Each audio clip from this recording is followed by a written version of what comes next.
Hey, what's up guys? Welcome back to my channel, and today in this video I am going to talk about a very interesting package that I have recently discovered, Paperdoc. This is the package that I'm going to talk about today.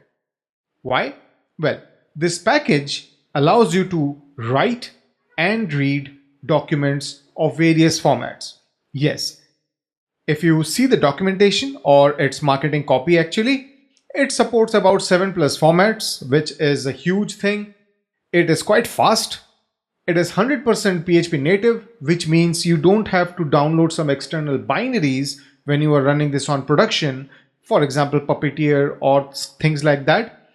And it has zero external dependencies. Now, these 3 points, the 7+ supported formats, PHP native and external dependency is something which is very important for me. When you are running things on production, these stats matter. Yes. Apart from that, it is very powerful because it allows you to read as well as write and very easily interchange your content in different document formats. So, if this is something which interests you, or this is something which you have been trying to find a good option, then in this video we are going to explore that. So let's get started. So to get started, first we will go into the installation part and see what is the thing. Generally it's very straightforward. There is a composer, require Paperdoc dev, Paperdoc live. Now this -dev can throw you off a little bit. Even I was a bit worried that is this a dev branch or something like that, but it seems the account name is such. So don't need to worry. It's a proper release. It's not like that it's on a dev environment or something like that. If you come over here in the releases, you will see, there's the 5 day ago there was a release made, quite active, but yes, obviously a bit new as well. Now, as I told you, this package has support for almost all these file formats. You can use their APIs to very easily create a document and convert it from, let's say, one PDF format to HTML or to DOCX and things like that, even Markdown for that matter. And this is what really interested me. Now, before I dive into the code, I would like to point one important thing, which is, yes, it supports so many formats, but there's a very interesting approach to this package, which is, it considers every document and then there are sections, okay? And every section will have certain kinds of block elements to it. You see, it has heading, paragraph, text run, list block, list item, block quote, and so many things. Now, why these are required? Well, the thing is, with this package, you don't really create a document through a blade file, pass data to the view and then start rendering it and those kind of things. No. The interesting take that this package uses is it gives you certain functions, it exposes certain APIs for you to programmatically call these methods on a document, on a section, and then you create the content. Almost, I can say this is like the Filament API, where you really don't write any blade code or any controllers and stuff, but with just a resource class, you create a complete CRUD, right?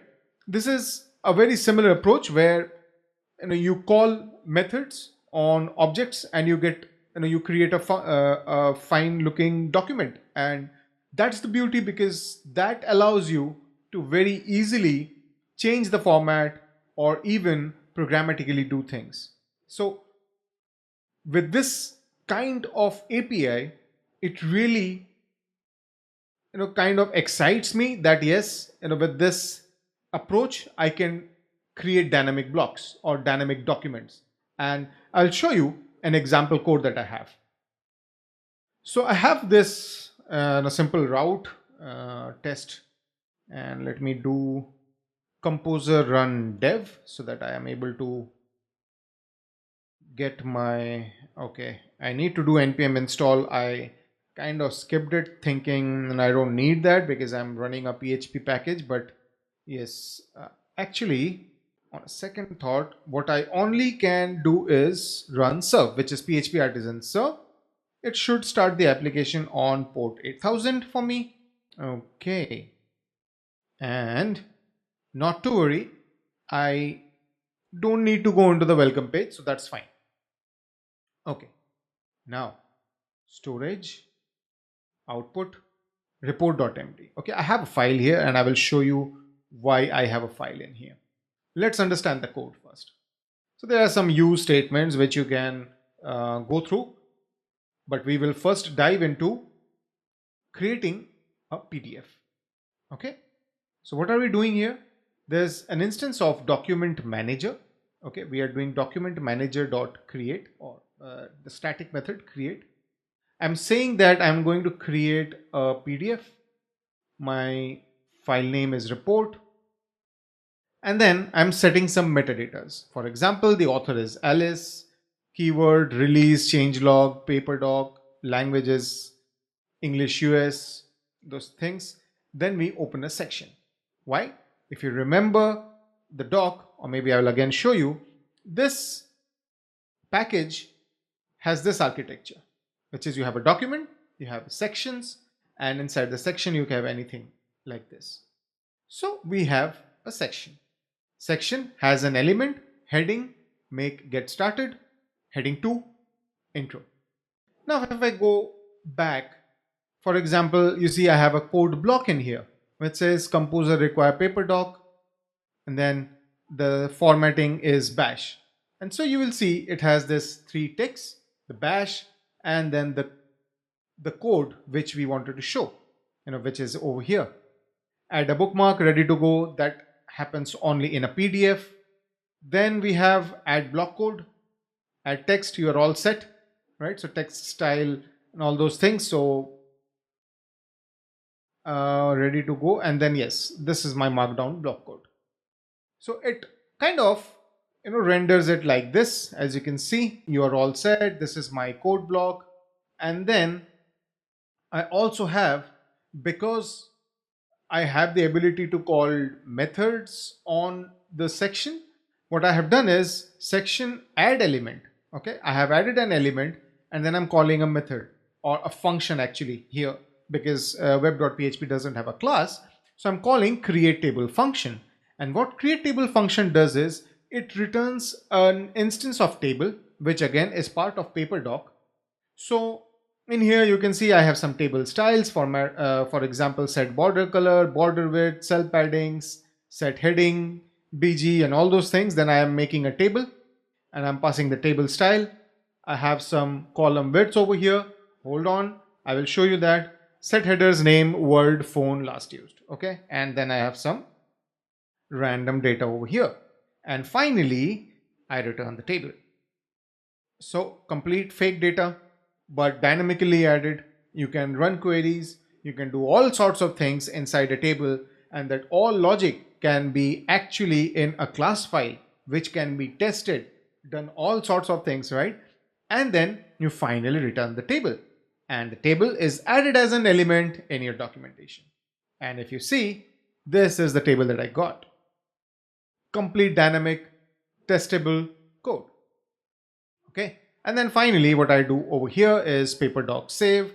I save the entire doc which we have created over here. Okay. And the path is, let's just say right now I'm going to do PDF, and this is going to be PDF as well. Then I just hit refresh to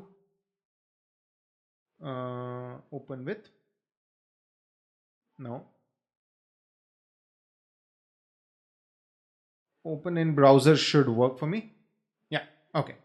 So you can see this is the PDF table that I created, PDF document that I created, and it has those, styles that we had added, if you see over here.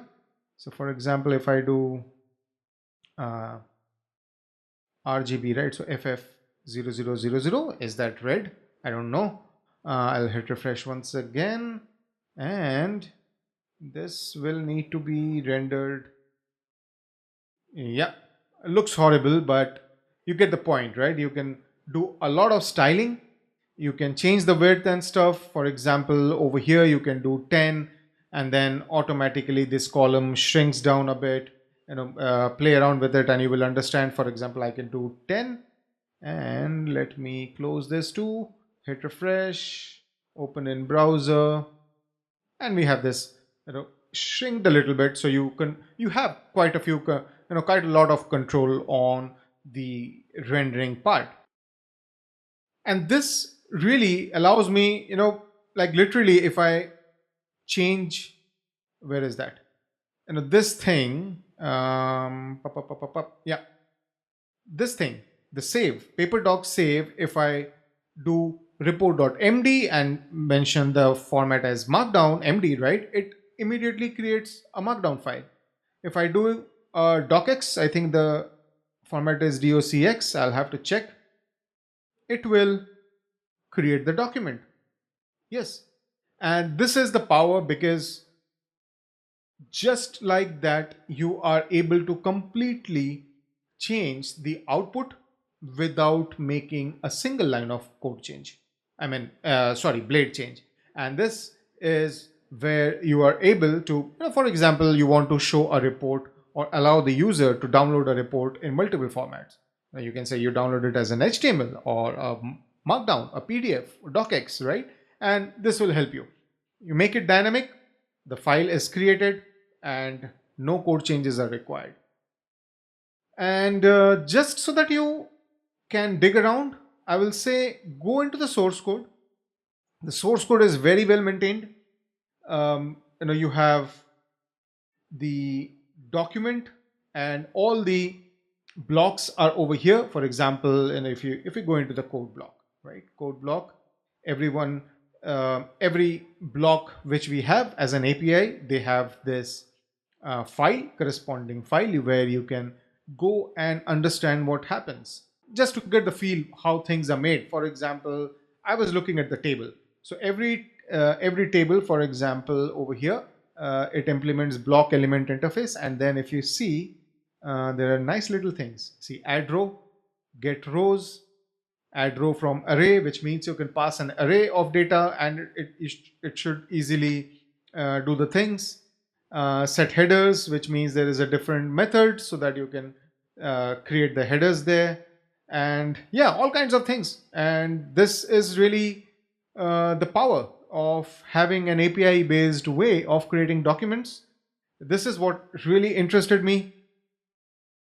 I know this package also has a lot of interesting things around reading documentation, and then I plan to use that in an AI situation. So like in a typical RAG, you will use such libraries to read a lot of documents. So because this package can do that, I see a lot of use case there as well, but that's for a separate video maybe. But in this video, I wanted to show you how easy it is to create documents using this nice API of Paperdoc. Very interchangeable and dynamic. So yeah, that's about it, guys. If you like this video, then do click on the thumbs up icon. Tell me about what your view is about this package. And if you like this video, do click on the thumbs up icon. Don't forget to subscribe to my channel as well.